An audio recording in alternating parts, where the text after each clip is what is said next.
जय हिंद साथियों। इस वीडियो में आज पढ़ने वाले हैं जहांगीर के बारे में। जी हाँ दोस्तों, जहांगीर जिसका कार्यकाल सन 1605 से लेकर सन 1627 ईस्वी तक था। जी हाँ दोस्तों, जैसा कि आप सभी लोग जानते हैं, हम मुग़ल शासन के बारे में पढ़ रहे हैं और हमने बाबर, उसके बाद हुमायूं और उसके बाद अकबर के कार्यकाल और उसके जीवन से संबंधित जितने भी उसके विजय अभियान रहे उन सभी के बारे में पढ़ा। और आज हम जहांगीर के बारे में पढ़ने वाले हैं। दोस्तों, अगर आपका कोई भी एग्ज़ाम है, किसी भी जैसे एसएससी जीडी या एसएससी सीएचएसएल सीजीएल, जिसमें जीके या जीएस पूछा जाता है या इतिहास के प्रश्न पूछे जाते हैं, तो ये क्लास आपके लिए बहुत ज़्यादा इंपॉर्टेंट होने वाली है।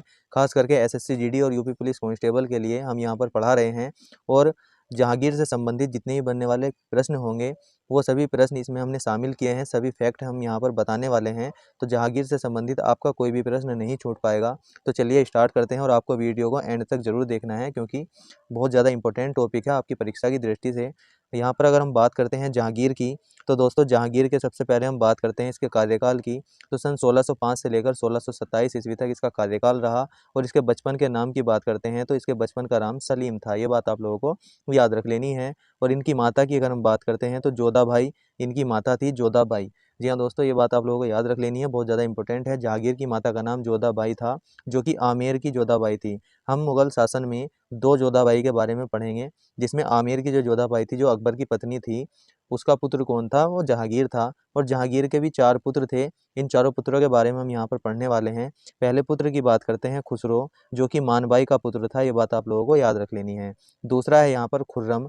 खुर्रम जो है जगत गोसाई का पुत्र था, या जिसको हम जोधाबाई भी बोलते हैं। इसीलिए मैंने आपको यहाँ पर बताया कि हम 2 जोधाबाइयों के नाम को पढ़ेंगे मुगल सल्तनत में।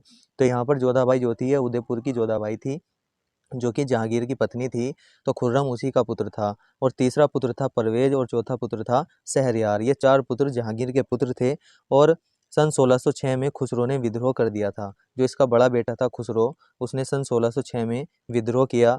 और यहाँ पर हम बात करते हैं खुसरो की जो इस विद्रोह में सहायता की थी, एक लाहौर का दीवान जिसका नाम अब्दुल रहीम था, और दूसरा था आगरा का दीवान जिसका नाम था हसन बेग। इन दोनों ने इसकी सहायता की थी। आगे अगर हम बात करते हैं, जब इसने विद्रोह किया तो क्या होता है, तो दोस्तों सन 1606 में भेरावल का युद्ध हुआ। और भेरावल के युद्ध में जहांगीर ने इसे पराजित कर दिया। किसको पराजित कर दिया? खुसरो को पराजित कर दिया। और खुसरो भागकर जो सिखों के 5वें गुरु है अर्जुन देव, उनके यहाँ पर शरण ले लेता है। दोस्तों, जो सिखों के गुरु होते हैं, आपसे परीक्षा में पूछा जाता है कि सिखों के 5वें गुरु कौन थे या सिखों के पहले गुरु कौन थे, तो इस प्रकार से आपसे प्रश्न भी बन जाता है। तो इससे संबंधित हमने एक वीडियो भी बना रखी है, आप वहाँ पर जाकर देख सकते हैं। तो दोस्तों, जो सिखों के 5वें गुरु थे, उसके पास खुसरो जाकर शरण ले लेता है, जिसकी वजह से जहांगीर ने गुस्सा होकर जहांगीर ने अर्जुन देव की हत्या करवा दी थी। ये बात आप लोगों को याद रख लेनी है। और ये प्रश्न बार बार आपकी परीक्षा में बनता है कि कौन से गुरु की हत्या जहांगीर ने करवाई थी, तो 5वें गुरु की हत्या, जिनका नाम अर्जुन देव था। अगर यहाँ पर बात करते हैं 1611 की, तो सन 1611 में मेहरुन्निसा से शादी की। ये बात आप लोगों को याद रख लेनी है। जहांगीर ने मेहरुन्निसा से शादी की थी। और मेहरुन्निसा के जो पहले पति थे उसका नाम था शेर अफगान। और मेहरुन्निसा के पिता का नाम था मिर्जा गियास बेग। और मिर्जा गियास बेग को ही हम एतमाउद्दौला बोलते हैं। और मिर्जा गियास बेग को एतमाउद्दौला की जो उपाधि दी थी वह जहांगीर ने दी थी। ये बात आप लोगों को याद रख लेनी है। आगे यहाँ पर है एतमाउद्दौला का मकबरा जो था, वो यहाँ पर आगरा में बना हुआ है। बहुत ज़्यादा इंपॉर्टेंट है, आपसे पूछा जाता है, क्योंकि एतमाउद्दौला का मकबरा एकमात्र ऐसा मकबरा था जिस पे सफ़ेद संगमरमर बना हुआ था। जी हाँ दोस्तों, सफ़ेद संगमरमर से बना यह पहला मकबरा था। उसके बाद जो ताजमहल में सफ़ेद संगमरमर लगाया गया है, सबसे पहले एतमाउद्दौला का मकबरा था। ये बात आप लोगों को याद रख लेनी है। और मेहरुन्निसा का भाई था जिसका नाम था आसफ खान। आसफ खान को जहांगीर ने खाने सामा की उपाधि दी थी। ये बात आप लोगों को याद रख लेनी है। और यहाँ पर सबसे ज़्यादा इंपॉर्टेंट है, मेहरुन्निसा को नूरे जहाँ या नूरे महल की उपाधि भी जहांगीर ने दी थी। ये बात आप लोगों को याद रख लेनी है। और सबसे ज़्यादा इंपॉर्टेंट है, यहाँ पर आप देख सकते हैं, जो मेहरुन्निसा की माता थी, मेहरुन्निसा की माता जिसका नाम असमत बेगम था, असमत बेगम ने गुलाब से इत्र निकालने की विधि बताई थी।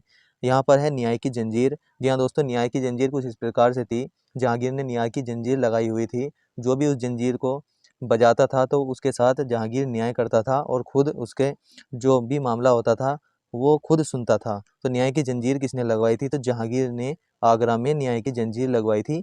ये बात आप लोगों को याद रख लेनी है। कहाँ पर लगवाई थी? आगरा में लगवाई थी। आगे हैं, सन 1609 में कैप्टन हॉकिंस दरबार में आया था, जो कि एक अंग्रेज था। कैप्टन हॉकिंस सन 1609 में जहांगीर के दरबार में आया था। अगर हम बात करते हैं कैप्टन हॉकिंस की, तो भारत कब आया था, तो सूरत में सन 1608 में आया था, लेकिन यहाँ जहांगीर के दरबार में सन 1609 में आया था। और जहांगीर ने इसको इंग्लिश खान की उपाधि दी थी और 400 का मनसब बनाया था। ये बात आप लोगों को याद रख लेनी है। 1611 में मिडल्टन आया, 1615 में थॉमस रो भारत आया था। ये बात आप लोगों को याद रख लेनी है। ये सब जहांगीर के समय में भारत में आए थे। अगर यहाँ पर बात करते हैं सन 1622 ईस्वी की, तो शाहजहां ने विद्रोह कर दिया था। जो जहांगीर का पुत्र था शाहजहां, इसने विद्रोह किया, लेकिन इसके विद्रोह को महावत खान ने दबा दिया था। जो महावत खान था उसने दबा दिया, और शाहजहां ने जहांगीर से माफ़ी पत्र लिखा और अपने दो बेटों, जो शाहजहां के दो बेटे थे, दारा शिकोह और औरंगजेब, इन दोनों को क्या कहा था, जहांगीर की कैद में भेज दिया था। जब इसने माफ़ी पत्र लिखा तो अपने दो बेटों को इसकी कैद में भेज दिया। आगे बात करते हैं। यहाँ पर अगर हम आगे बात करें, तो आगे आप यहाँ पर देख सकते हैं जहांगीर की मृत्यु हो जाती है सन 1627 ईस्वी में। और किस कारण से हुई थी, तो शराब पीने के कारण जहांगीर की मृत्यु हो जाती है। और जहांगीर का मकबरा वर्तमान में अगर बात करते हैं तो लाहौर में है। जहांगीर का मकबरा कहाँ बनाया गया, लाहौर में बनाया गया था। यहाँ पर सबसे ज़्यादा इंपॉर्टेंट चीज़ है, जहांगीर ने तंबाकू और शराब के सेवन पर रोक लगाई थी। आप यहाँ पर देखिए, जहांगीर ने तंबाकू और शराब पर रोक लगाई, लेकिन शराब पीने की वजह से ही इसकी मृत्यु हो गई थी। जहांगीर की एक आत्मकथा है जिसका नाम है तुजुक ए जहांगीरी, जो कि फारसी भाषा में है। और यहाँ पर इसके अगर पूरा करने के हम श्रेय की बात करते हैं, तो पूरा किसने किया था, तो मोतबिंद खान जो है वो तुजुक ए जहांगीर को पूरा करने का श्रेय इनको जाता है। जो महाकवि सूरदास थे वह जहांगीर के समकालीन थे। ये बात भी आप लोगों को याद रख लेनी है। और इसके समय पर प्रमुख जो चित्रकार थे उनके नाम यहाँ पर आप देख सकते हैं, विशन दास, दौलत खान, और एक का नाम था फारूक बेग। ये इसके समय पर प्रमुख चित्रकार थे। और जहांगीर के समय को चित्रकला का स्वर्णकाल कहा जाता है। ये बात आप लोगों को याद रख लेनी है। आगे हम बात करते हैं, तो दोस्तों यहाँ पर जहांगीर का कार्यकाल खत्म होता है, और जहांगीर से बनने वाले जितने भी इंपॉर्टेंट पॉइंट हैं वो मैंने आप लोगों को बता दिए हैं। अगर आपको वीडियो अच्छी लगी है तो वीडियो को लाइक कर दीजिए, और ज़्यादा से ज़्यादा वीडियो को अपने छोटे भाई बहन या जो भी तैयारी करने वाले हैं आपके दोस्त हों, या छोटे भाई बहन या बड़ा भाई हों, उनको शेयर कर देना, क्योंकि उनकी परीक्षा में हेल्प हो जाएगी। तो मिलते हैं किसी अन्य वीडियो में। जय हिंद, धन्यवाद।